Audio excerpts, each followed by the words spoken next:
You see the stain on their shirt before they speak, the crack in the wall nobody else notices, the slight change in their voice when they say everything is fine. And you wonder, why can't I just turn this off? You walk into a room and your brain immediately starts scanning. The crooked picture frame, the strange silence after a laugh, the way your friend avoids eye contact when talking about their job. Everyone else is having a normal conversation, but you're collecting data you never asked for. Details no one else sees. Details you can't unsee. And honestly, it's exhausting. But here's what nobody ever told you. What feels like a curse is actually the rarest form of intelligence that exists.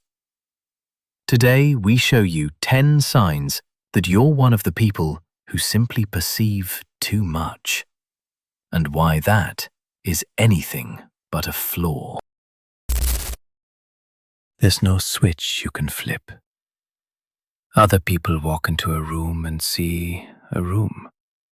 You walk into a room and see 20 different things at once.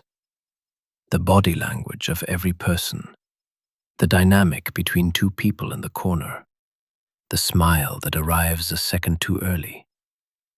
While everyone else is simply there, you're already working. Psychologists call this sensory processing sensitivity. Your brain lets in more information than most people's. Not because you want it to, because that's how it's wired. As a child, you probably sensed when mom was sad, even when she smiled. You saw your father's stress in the way he gripped the steering wheel.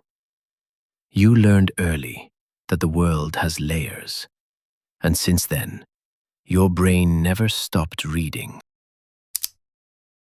While everyone else stays on the surface, you live beneath it.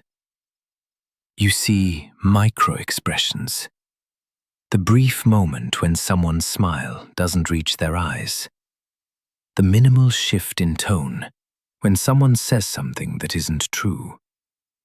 You notice tension between two people before anyone has said a word. You read body language the way others read text messages. And while people ask if you're psychic, you're not. You simply listen. Really listen. At a level most people never reach. That's not magic. That's attention at its highest level. This is where it gets hard. Because when you perceive everything, you carry everything. The unspoken grief in someone's voice, the fear behind someone's confidence, the loneliness sitting quietly beside someone who's laughing loudly. You feel things that were never offered to you, and you take them home. That's not weakness. That's your nervous system operating at a level of complexity most people never experience. But it costs. After social situations, you need time alone, not because you're antisocial, but because you just spent 2 hours tracking every conversation, reading every expression, and processing every dynamic. You weren't just at a party. You were working. People call it a gut feeling, but for you, it's more than that.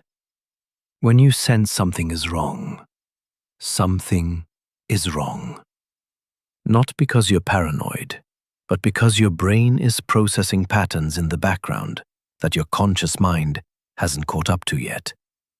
Hundreds of small observations, tone, posture, timing, inconsistencies. Your subconscious has already processed the data. That's why your intuition is so often right, even when you can't explain how you know what you know. That can feel almost unsettling for others, and sometimes for yourself. The conversation ended long ago. Everyone else has forgotten it. But you're still in it. Analyzing the tone, the word choice, the pause before the answer. That one word that felt slightly off. Your brain is trying to close a loop that others never opened. This isn't overthinking. This is your brain doing what it always does, processing information until everything makes sense. The problem is, sometimes it doesn't make sense. And then the loop keeps running and running. This is one of the most exhausting aspects of perceiving too much. Not the observations themselves, but the aftermath. When everyone else is already asleep, and you're still analyzing. You know when a relationship starts to crack before anyone admits it. You sense when something in a plan is wrong before the mistake happens. You recognize when someone is at their limit before they break down. Sometimes this gives you the chance to help, to smooth things over before it's too late. But sometimes you see the problem coming and can do nothing. You watch it unfold exactly as you predicted. And that's its own kind of burden. Not because you were wrong, but because you were right. Not because nobody's there, but because you live in a slightly different reality than everyone else. You see the full picture while they see the edited version.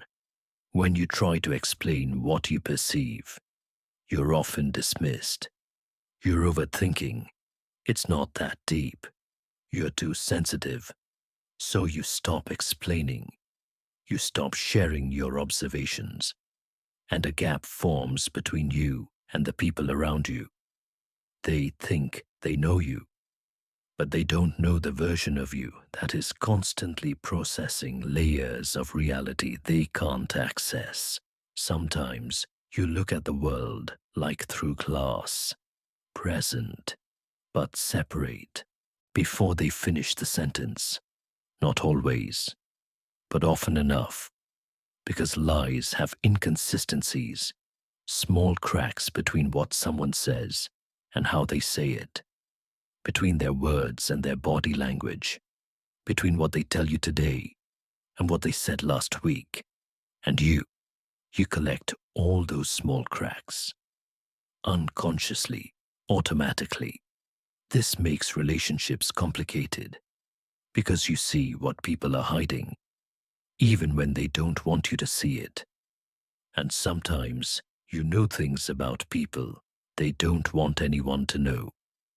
Keeping that knowledge to yourself is its own kind of loneliness. They call it overthinking. They say you make things more complicated than they are. They say relax. Let it go. It's not that big a deal. But for you, it's not thinking. It's perceiving. Your nervous system is simply set higher than most people's. You pick up frequencies others don't hear. That's not a defect. That's a different kind of wiring. And yes, it's sometimes hard in a world built for people with lower volume. You will get tired. You will feel misunderstood. But you are not broken. You simply receive more than most. Not the loudest in the room. Not the one with the best stories. But when someone wants to be truly seen, really seen, they come to you because you know how to listen. Not just to the words, but to what lies beneath them. Because you already know they're struggling before they say it out loud. Because you see the real person, not the mask, not the performance. And that is rarer than you think. In a world full of people who listen to respond, you are someone who listens to understand. That's not a small thing. That's everything. You will never stop perceiving everything. That's not your flaw. That's your design. And one day, someone will say to you, "You're the only one who ever truly saw me." And you'll understand every detail you ever carried mattered